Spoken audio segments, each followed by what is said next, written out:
This is part 3 of covering every book the characters' abilities are based on, the Guild Edition. I feel like this is going to be less of a fun BSD trivia video and more of a speedrun of the high school English curriculum, but let's see how this goes. Anne of Abyssal Red. A reference to the 1908 novel Anne of Green Gables. Anne is an orphan who was adopted by an older pair of siblings. They originally wanted to adopt a boy to help on their farm, but with her wits and charming personality, she's able to convince them to let her stay. She works hard, eventually earning a scholarship and becoming a teacher, dreaming to complete a Bachelor of Arts at a school in the city. However, her adoptive father dies and his sister loses all their money. Out of compassion, Anne gives up her scholarship and works nearby to help at the farm. Black Cat in the Rue Morgue. Rather than not being the title of anything, this is 2 titles in one, The Black Cat and The Murders in the Rue Morgue. 1843's The Black Cat follows the story of a man and one of his many pets, a cat called Pluto. After many years of owning him, the man gets super drunk and removes one of Pluto's eyes as punishment for biting him. Pluto recovers, but the man decides to hang the cat from a tree. The night he does this, his house burns down. The only thing that remained was a wall with the image of the hanging cat burned into it. The man feels guilty, so he adopts another cat that looks very similar to Pluto. However, the new cat only reminds him more of what he did, so he tries to end it with an axe. The man's wife tries to stop him and ends up becoming the victim instead. Her body gets put in the cellar wall and the cat disappears. The police come to investigate his wife's disappearance. The man takes them to the cellar and slaps a wall to show its sturdiness. A loud growl comes from the wall and the police tear it down, finding the body along with the cat sitting on her head. 1841's The Murders in the Rue Morgue is about 2 men trying to solve a recent murder case. A mother and daughter were killed in a locked room, with their bodies being thrown out a window and stuffed in a chimney. The only clues were the weapon, a razor, and the account of a neighbor hearing a man and someone speaking an unknown language in the room. Through some insane deductive reasoning, they solved the case, concluding that it was an orangutan that killed them. They track down the orangutan's owner to ask him what happened. And this is genuinely the truth. While trying to shave its face, the orangutan ran away, still holding the razor. It made its way into the girl's room, closely followed by its owner. In a horrible attempt to shave them, it killed them both. The orangutan then disposed of the bodies to avoid punishment by its owner. The Great Fitzgerald. A self-insert version of 1925's The Great Gatsby. The story is about a man named Nick watching the most insane romance novel unfold in front of him, in the form of his cousin Daisy and his rich neighbor Gatsby. Gatsby is in love with Daisy. They were going to be together, but he got dragged into the war, leaving her behind. When that happened, Daisy married a guy called Tom instead, who Nick went to college with. Tom has been cheating on Daisy this whole time with a woman named Myrtle, who has a husband called George. Nick and Gatsby get close, and Gatsby uses Nick to meet with Daisy again. They end up having an affair. Tom finds out, they all fight. Tom reveals that Gatsby earned all his money through dodgy methods, and Daisy ends up wanting to stay with Tom. As a final goodbye, Gatsby drives Daisy home. However, they end up running over Myrtle and killing her. Gatsby tells Nick Daisy was actually the one driving, but he intends to take the fall for her. Nick tells him that's stupid and he should run away, but he doesn't. Tom informs George that it was Gatsby who killed Myrtle. George hunts down Gatsby, kills him, and commits. Nick gets therapy. Little Women.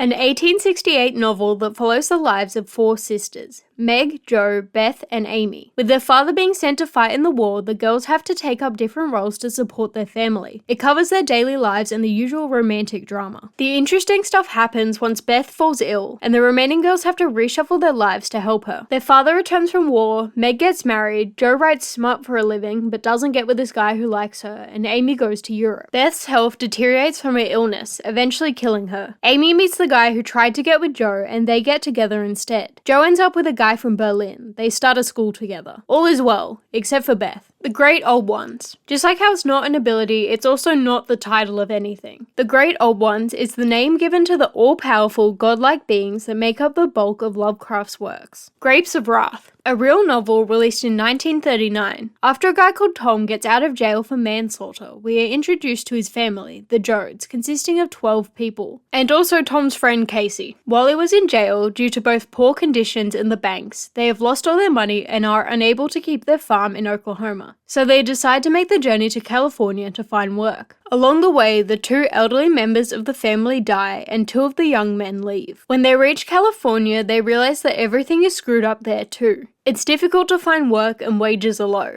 In response to this, Casey starts a labor union, while the rest of the Jodes work on a peach orchard. They are barely getting by until one day the owner cuts their wages and a strike breaks out. Tom watches Casey be killed and kills his killer in retaliation. To avoid causing trouble for his family, Tom leaves and later starts his own union. The remaining family members work on a cotton farm, just barely getting by. I can't bring myself to say how it ends, but it's much weirder than whatever you're thinking. The Scarlet Letter. Published in 1850, The Scarlet Letter tells the tale of Hester. As punishment for having a child without being married, she's made to be publicly humiliated for 3 hours, standing on a scaffold in the middle of town, and forced to permanently wear a Scarlet Letter A. Hester's original husband, who was presumed dead but is now living under a new identity, Chillingworth, sees this. He finds work as a physician to get close to her while she is in jail. Despite questioning from him and the church minister, she never tells anyone who the father of her child is. Once released, she lives in isolation with her child for many years. Her child grows up to have a bad personality, and as such, the townspeople want her to be taken away from Hester. Hester goes to a church and pleads with the ministers to let her keep the child. They do. A while later, one of the church ministers declines in health, and Chillingworth is assigned to look after him. There he discovers a scarlet A on his chest. Turns out he was the father, having an affair with Hester, and the guilt haunts him to the point of destroying his health. After being tormented by the guilt for too long, he publicly confesses to being the father in the same place Hester was punished and dies. Chillingworth dies a little later, and Hester and the child move to Europe. Hester eventually moves back to her old cottage in town alone and wears the Scarlet Letter for the rest of her life. Gone with the Wind.